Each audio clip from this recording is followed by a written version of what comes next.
और बुलेटिन की शुरुआत बड़ी खबर से। तो इंडिया गठबंधन की वर्चुअल बैठक खत्म हो गई है, जहां पर नीतीश कुमार को संयोजक बनाने का प्रस्ताव रखा गया, लेकिन नीतीश कुमार ने इस प्रस्ताव को ठुकरा दिया है और अब उन्होंने कहा है कि कांग्रेस से ही कोई संयोजक बने।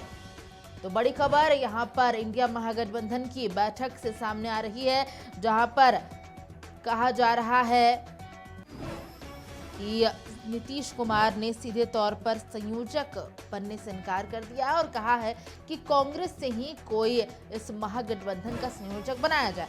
इसके साथ ही समाचार प्लस ने पहले भी आपको जानकारी दी थी कि पश्चिम बंगाल की मुख्यमंत्री ममता बनर्जी ने भी इस बैठक से दूरी बना दी है। साथ ही उद्धव ठाकरे ने भी इस बैठक में शामिल नहीं होकर के कई प्रश्न चिन्ह सामने ला दिए।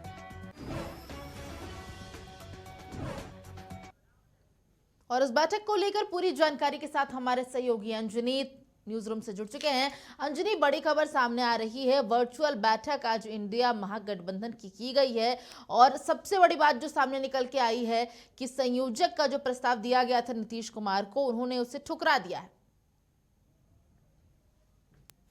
बैठक के माध्यम से जो बातें निकल कर आ रही हैं कि बिहार के जो मुख्यमंत्री हैं नीतीश कुमार, वो संयोजक बनने से उन्होंने इनकार किया है और कहीं न कहीं उनका कहना है कि ऐसे चीज़ों में कांग्रेस का कोई यदि संयोजक बनता है तो ये बात अच्छी हो सकती है। तो ये वर्चुअल मीटिंग के माध्यम से तमाम चीज़ें हो रही थी और इसमें महत्वपूर्ण बात ये भी है, सीट शेयरिंग की भी जो बात है उसको लेकर के भी बातें जरूर हुई हैं, लेकिन अभी इसका क्या फलाफल है ये अभी निकला नहीं है। लेकिन लोकसभा चुनाव इसी वर्ष है और लोकसभा चुनाव को लेकर इंडिया घटक दल जिस तरह से रणनीति के तहत तमाम चीज़ें कर रही हैं और तनातनी जो है उठापटक लगातार हो भी रहे हैं, लेकिन जिस मोटिव से तमाम चीज़ें हो रही हैं वो तमाम चीज़ें कुछ बेहतर नहीं हो रही हैं। नीतीश कुमार की बात करें अगर अंजनी, तो नीतीश कुमार एक अहम कड़ी रहे हैं विपक्षी गठबंधन को एकजुट करने में। तो क्या लगता है कि संयोजक के पद से वो पीछे क्यों हटे, कारण क्या रह सकती है? और देखिए, कई कारण हो सकते हैं, ये तो अभी बहुत एनालिसिस नहीं हुआ है, लेकिन ये जरूर लगता है कि जिस तरह से ममता बनर्जी दूरी बना ली है, सीटों को लेकर तालमेल सही तरीके से होगा नहीं होगा, तो मुख्य रूप से जो बात हो रही है उसमें सीटों को लेकर मुख्य बात है। संयोजक बनना, चेयरमैन बनना ये भी जरूरी है, लेकिन लगता है कहीं ना कहीं मनभेद जरूर हो रहे हैं। लेकिन जिस उद्देश्य के साथ ये मिशन को शुरू किया गया है और खुद नीतीश कुमार पूरे भारत में वो घूम घूम कर तमाम लोगों से मिले थे, तो कहीं ना कहीं लगता है मन में कुछ टीस है या राजनीति के गलियारे में ये भी चर्चा है कि वो पलटी मार सकते हैं, क्योंकि उनका निकनेम भी पलटू राम कहा गया है। लेकिन अभी बहुत सा चीजें होनी बाकी है।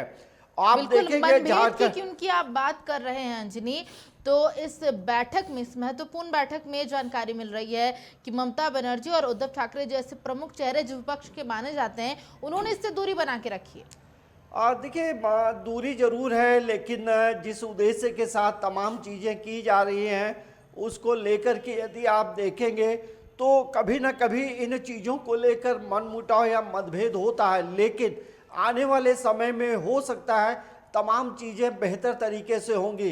देखिए, सीट शेयरिंग सबसे बड़ा सवाल है और बिहार की राजनीति हो, बिहार में कौन कितना सीट पे लड़ेगा ये भी महत्वपूर्ण होता है, लेकिन आने वाले समय में तमाम चीज़ें धीरे धीरे निर्धारित हो सकती हैं।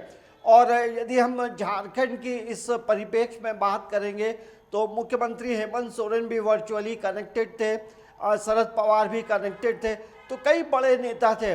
इसमें ये भी नाम आ रहा है कि अखिलेश यादव से भी बातचीत होनी चाहिए।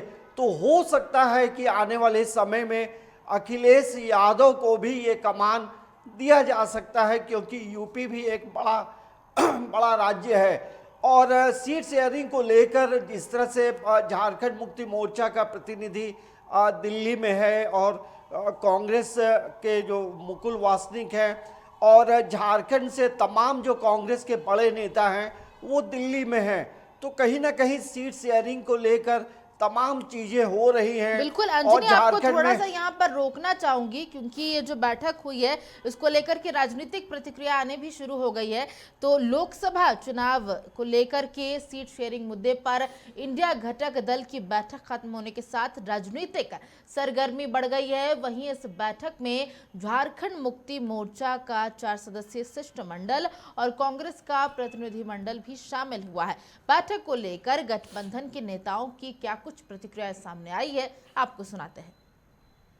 ही गए हैं पार्टी की तरफ से, और जो कार्यकर्ताओं की भावनाएं हैं, नेताओं की भावनाएं हैं, जो जनाकांक्षा है, उस अनुरूप वार्ता होगी। पार्टी का पक्ष रखेंगे और जो जिस संसदीय क्षेत्र में मजबूत होगा वो चुनाव लड़ेगा, इसी तर्ज पर बात होगी। और चूंकि जनाधार के मामले में या पार्टी का जो लोकप्रियता है उसके मामले में देखा जाए तो हम कहीं ना कहीं काफ़ी आगे हैं। तो उस लिहाज से ज़्यादा सीटों पर हम लोगों को लड़ना चाहिए, ये मानना है सभी पार्टी के वर्कर्स का। लेकिन अंतिम निर्णय हेमंत जी करेंगे, गुरु जी करेंगे। देखिए, झारखंड से हम लोग के विधायक दल के नेता आलमगीर साहब गए हैं, प्रदेश अध्यक्ष गए हैं, रामेश्वर उरांव जी गए हुए हैं, सारे मंत्री गए हुए हैं। वहाँ सारी बात हो रही है और जो सीट शेयरिंग की बात होगी वो दिल्ली में बैठ के बात होगी सीट शेयरिंग की।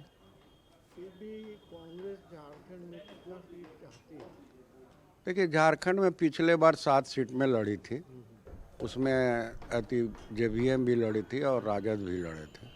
तो 7 सीट में हम लोग लड़ेंगे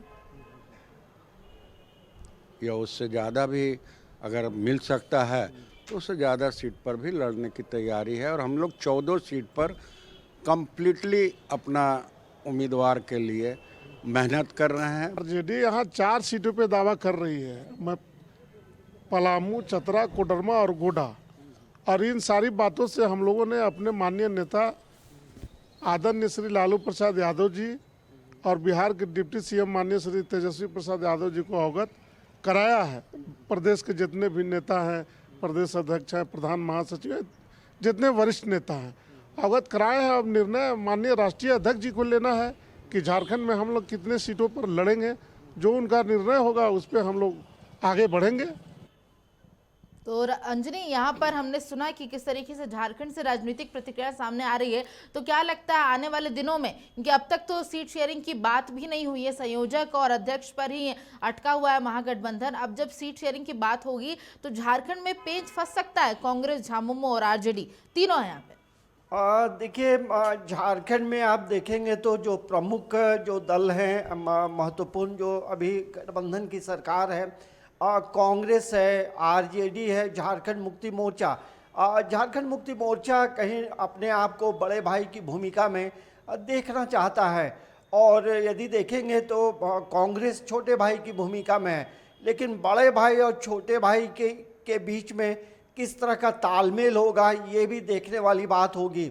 तो यहाँ आप देखेंगे झारखंड मुक्ति मोर्चा का कहना है कि हम अधिक से अधिक सीटों पे चुनाव लड़ेंगे। और वहीं यदि कांग्रेस की बात करें तो पिछले लोकसभा चुनाव में 7 सीटों पे कांग्रेस चुनाव लड़ी थी, और 2 सीटें जो हैं वो जेवीएम को दिया गया था। तो वो 2 सीटों की मांग जेवीएम को जो 2 सीटें दी गई थी, वो अब कांग्रेस कहती है कि वो 2 सीटें हमारी हैं, तो मतलब कांग्रेस 9 सीटों पे लड़ेगी। आरजेडी की बात करें तो आरजेडी 4 सीटों पे दावा कर रही है। लेफ्ट की बात करें तो वो भी 2 से 3 सीटों पे दावा कर रही है। जदयू की बात करें तो 1 सीट पे दावा हो रही है। तो यहाँ झारखंड में भी सीट शेयरिंग बहुत आसान नहीं है प्रभा, और इसमें कौन बाजी मारेगा, कौन झुकेगा, कौन इंडिया घटक दल को लेकर आगे बढ़ेगा, मिलकर बढ़ेगा, ये तमाम चीज़ें अभी तय होनी बाकी हैं। लेकिन लगता है कि झारखंड मुक्ति मोर्चा इस बार ज़्यादा से ज़्यादा सीटों पे लड़ना चाहती है, क्योंकि झारखंड में झारखंड मुक्ति मोर्चा का जो जनाधार है वो बढ़ता नजर आ बिल्कुल रहा है। अंजलि, जिस लेकिन तरीके से अभी मौजूदा स्थिति है झामुमो पार्टी की, वो चाहेगी ज्यादा से ज्यादा सीटों पर वो चुनाव लड़े। बहुत बहुत शुक्रिया तमाम जानकारियों के लिए।